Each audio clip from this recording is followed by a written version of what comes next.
Hello বন্ধুরা, দেখো আমি সয়াবিন দিয়ে ডিম দিয়ে এই যে কুমড়ো আর ক্যাপসিকাম দিয়ে একটা ডিশ তৈরি করছি। এবার দেখো এর মধ্যে ডিম দিয়ে দিলাম, দেখো এর মধ্যে একটু শুকনো লঙ্কার গুঁড়ো দিচ্ছি, আর দেখো একটু নুন দিচ্ছি। এটা একটু মেখে নেবো।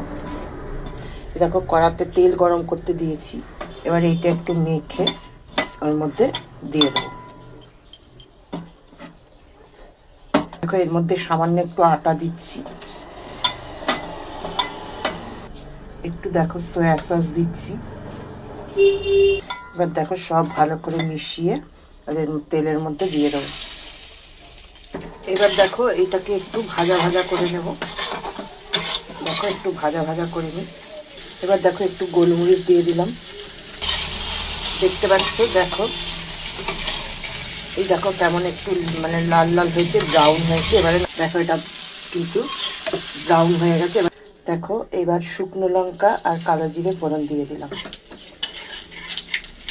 দেখো লঙ্কাটা পুরো ভূত হয়ে গেছে। এবারে কুমড়ো, কড়াইশুঁটি আর তোমার ক্যাপসিকাম দিয়ে দিলাম।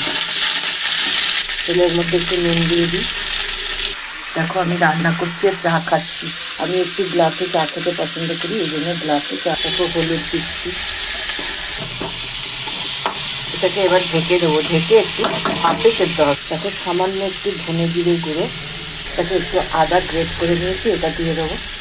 তবে এবারে একটু ঢেকে দিয়ে এটা ঢাকাতে হতে থাকবে। তবে এবার দেখি এটা কি হলো। এবার দেখো এটা হয়ে গেছে।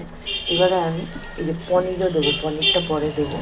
আগে এই যে আমি সোয়াবিনটা ডিম দিয়ে করে রেখেছিলাম, এটাকে এর মধ্যে দিয়ে দিলাম, দিয়ে এটাকে ভালো করে একটু নাড়াচাড়া। চলো এর মধ্যে একটু চিনি দিয়ে দিলাম, একটু গরম মশলা দিয়ে দিলাম। এবার দেখো একটু সস দিয়ে দেবো।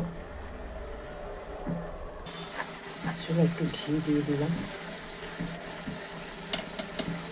দেখো কুমড়ো, ক্যাপসিকাম, সয়াবিন, ডিম দিয়ে কিন্তু আমার রেডি হয়ে গেল,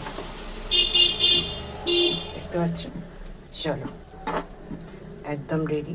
দেখো কেমন লাগলো অবশ্যই কমেন্টস করো, ভালো হোক মন্দ হোক জানিও। আর দেখার জন্য অনেক ধন্যবাদ, থ্যাংক ইউ।